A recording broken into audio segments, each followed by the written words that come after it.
আমাদের ছাত্র দল যুব দল যারা মাঠে ছিলেন, বিশেষ করে আমাদের জেলা বিএনপি যারা মাঠে ছিলেন, তাদের নেতৃত্বে একটা জেলা কাউন্সিল হবে ইনশাল্লাহ। আপনারা জানেন আমরা দুই ভাই। আমি রাজবাড়ী একে এই জেলা বিএনপিকে যতটুকু সম্ভব, সাংগঠনিক টিমকে যতটুকু সম্ভব দীর্ঘদিন সাপোর্ট দিয়ে এসেছি। রাজবাড়ী দুইয়ের গণমানুষের নেতা, আমার সহযোদ্ধা, বিএনপির দুইবারের সাবেক সাধারণ সম্পাদক জনাব হারুন রশিদ হাসন, যে কিন্তু এই জেলা বিএনপিকে মাঠে থেকে মঞ্চ থেকে অসম্ভব পরিশ্রম করে কিন্তু এই জেলা বিএনপি এই পর্যায়ে নিয়ে এসেছে। আমরা তাদের শুভ কামনা করি। আমাদের চাওয়া পাওয়ার কিছু নেই, আমার আর হারুন ভাইয়ের চাওয়া পাওয়ার কিছু নেই। আমরা চাই রাজবাড়ীর জেলা বিএনপি একটা শক্তিশালী রাজনৈতিক কাঠামোর ভিতর দাঁড়িয়ে থাকুক। আমরা চাই ওই ফ্যাসিস্ট হাসিনার যে রাজবাড়ী 1 এবং 2-এর যে আপনার কষায় খেত যে আমাদের জিলুল হাকিম সাহেব, বিতুল হাকিম সাহেব, যারা রাজবাড়ী 2-এর উপরে যারা হামলা করেছিল, তার রক্ষযোগ্য তাদেরকে জবাব দিতে চাই। আমরা চাই রাজবাড়ী 1-এর সাবেক এমপি কাজী কেরামত সাহেব এবং রজত সাহেব রাজবাড়ী 1-এর উপর যে রক্ত চক্ষু দিয়ে যে রাজবাড়ীর জেলা বিএনপি রাজবাড়ী 1 আসনের নেতা কর্মীদের যে হামলা মামলা দিয়ে কন্টেশন রেখে, তার থেকে আমরা মুক্তি চাই। আমি আর বক্তব্য বাড়াবো না, আমি দুটো কথা বলে শেষ করব। আমার সন্তান ওদিন কিন্তু গলন্দ 3 নম্বর পৌর ওয়ার্ডে কিন্তু একটা বক্তব্য দিয়েছিলেন, সে লন্ডন চলে যাবে। সে এমন একটা বক্তব্য দিল যেটা রিয়েলি আমার নিজের মাথায় কোনো ঢুকে নেই। সে বললো যে আমার নাকি 3টা সন্তান। আমি কিন্তু বুঝতে পারি নাই 3টে সন্তানটা কি। বলে আমার বড় ভাই ব্যারিস্টার লাবিব, আমি একে বিরল, আর এক হলো রাজবাড়ী জেলা বিএনপি।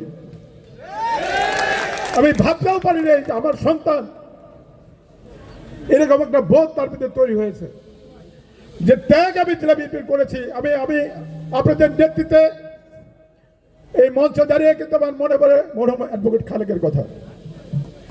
ওয়ানে নেবে যখন জরুরি সরকার, আমি আর খালেক ভাই দুজন হাত ধরে আপনাদেরকে নিয়ে কিন্তু আমরা জেলা বিএনপিকে ওই জরুরি সরকারকে ফেস করেছি। এবং এই লাস্ট বছরগুলোতে এই জেলা বিএনপিকে নিয়ে আপনাদেরকে নিয়ে কিন্তু আমরা ফ্যাসিস্ট আওয়ামী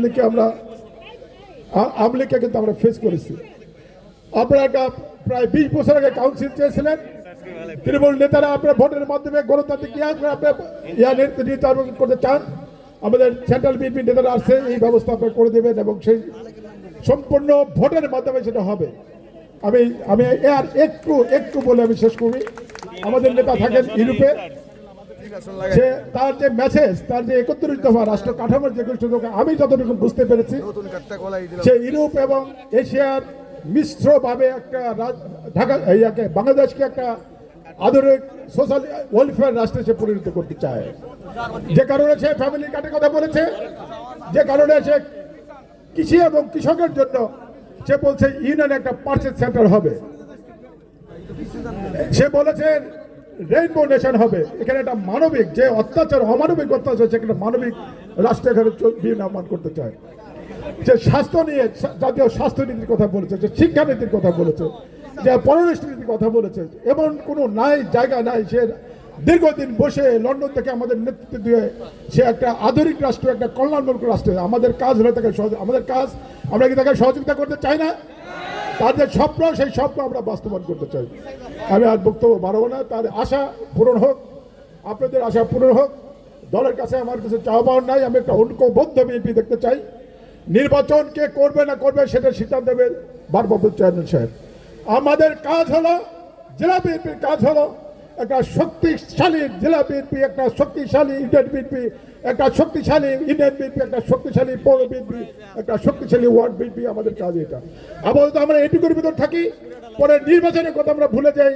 নির্বাচন কবে হবে না হবে আমরা জানি না। যে ষড়যন্ত্র ফ্যাসিস্ট শেখ হাসিনা ভারতে বসে করছে, তাকে আমাদের মোকাবেলা করতে হবে। ছাত্র আন্দোলনের ভিতর দিয়ে 5ই আগস্ট যে ছাত্র জনতার যে বিপ্লবী যে গণ অভ্যুত্থানের সরকার, সেই সরকারকে আমরা